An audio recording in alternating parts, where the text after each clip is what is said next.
सुप्रभात बच्चों। आज हिंदी ज्ञान वाटिका की कक्षा में हम पढ़ेंगे आदर्श पुत्र श्रवण कुमार। ये पाठ बच्चों आपकी फाइनल टर्म PT3 के लिए आप पढ़ेंगे इसको। सबसे पहले सभी बच्चों ज्ञान वाटिका की पुस्तक निकालनी है और इसमें आपको निकालना है पेज नंबर 80। ठीक है, और आज हम ये चैप्टर पढ़ने जा रहे हैं आदर्श पुत्र श्रवण कुमार। इसके बारे में बच्चों आपने पहले भी सुन रखा होगा, हमने कहानी भी पढ़ी है श्रवण कुमार की, शायद आपकी MSc की बुक में पढ़ी है। और यस, आपने MSc की बुक में इसकी कहानी पढ़ रखी है। एक विशाल जंगल था, उसके बीच में एक बहुत बड़ा आश्रम था।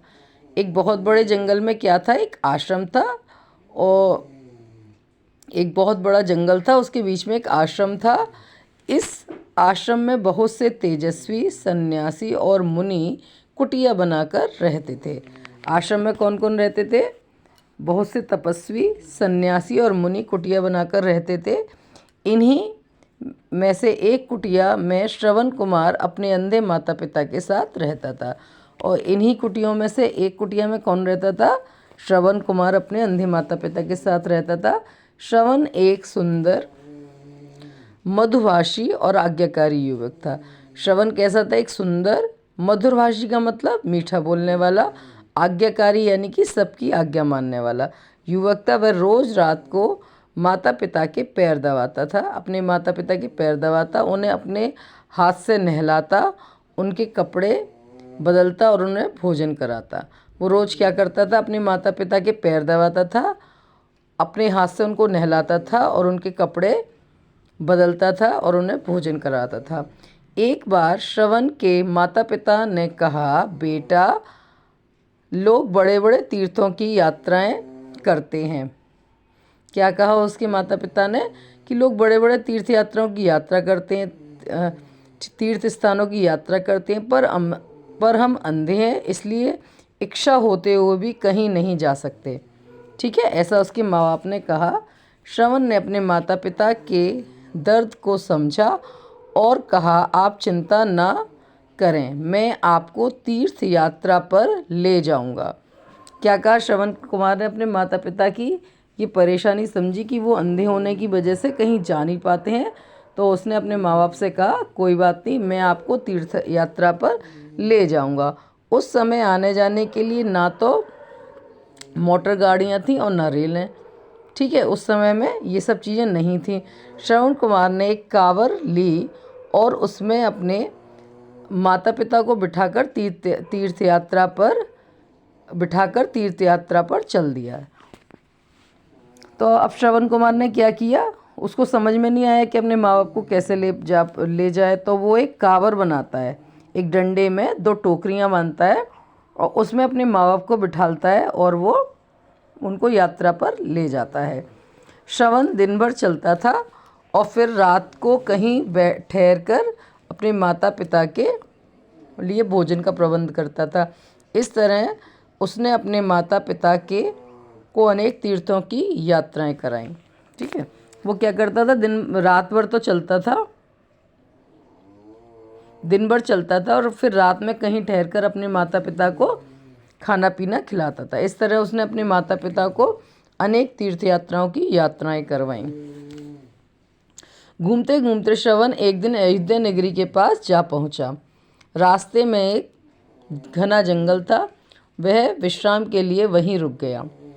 तभी उसके माता पिता को प्यास लगी। श्रवण ने इधर उधर देखा, उसे पानी कहीं नहीं दिखाई दिया। वह अपने माता पिता के लिए सरयू नदी से जल लाने के लिए चल पड़ा।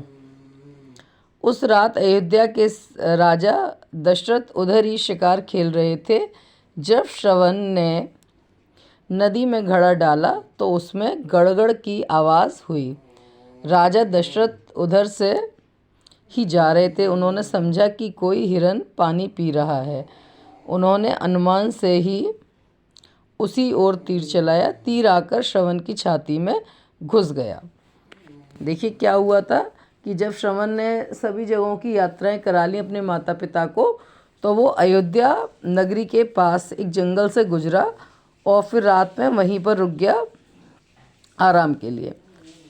तो जब वो आराम के लिए बैठे तो श्रवण कुमार के माँ बाप को प्यास लगी और श्रवण जो है पानी लेने के लिए नदी की तरफ चला गया। जैसे ही उसने अपना जो बर्तन था वो पानी में डाला तो गड़गड़ की आवाज़ हुई। वहीं पे राजा दशरथ भी शिकार खेलने को आए हुए थे, तो उनको लगा कि जो है कोई हिरन जैसे पानी पी रहा है।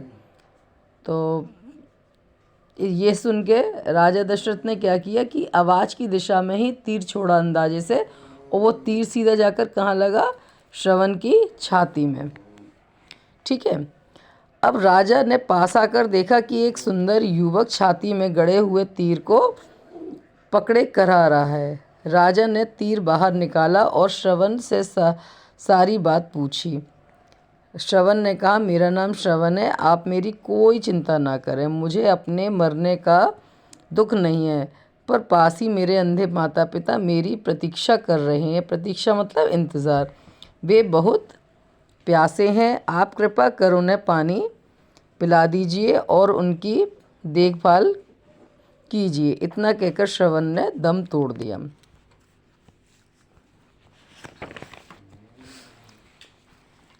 राजा दशरथ बहुत दुखी हुए। वे पानी लेकर श्रवण के माता पिता के पास पहुँचे और उन्हें अपने बारे में बताते हुए सारी घटना कह सुनाई। राजा दशरथ की बात सुनकर श्रवण के अंधे माता पिता बहुत दुखी हुए और उन्होंने पानी नहीं पिया। दोनों ने तड़प तड़प कर अपने प्राण त्याग दिए। मरते समय उन्होंने राजा दशरथ को श्राप देते हुए कहा, राजन, जिस प्रकार हम अपने पुत्र शोक में तड़प तड़प कर मर रहे हैं, उसी प्रकार आप भी हमारी ही तरह पुत्र शोक में तड़प तड़प कर मरेंगे। आज भी लोग श्रवण को नहीं भूले। माता पिता की ऐसी सेवा करने वाला श्रवण भुलाया नहीं जा सकता। देखिए, श्रवण के माता पिता ने दशरथ जी को क्या श्राप दिया था कि वो भी उन्हीं की तरह अपने बेटे की याद में तड़प तड़प कर मरेंगे। इसीलिए आपने अगर रामायण देखी होगी तो आपको पता होगा कि राम जब वनवास के लिए गए थे तो उनके जो पिता थे वो भी उनकी याद में तड़प तड़प कर मर गए थे। ठीक है। तो जो ये कहानी है ये हमें क्या सिखाती है कि हमें अपने माँ बाप की आज्ञा माननी चाहिए, उनकी सेवा करनी चाहिए। ठीक है।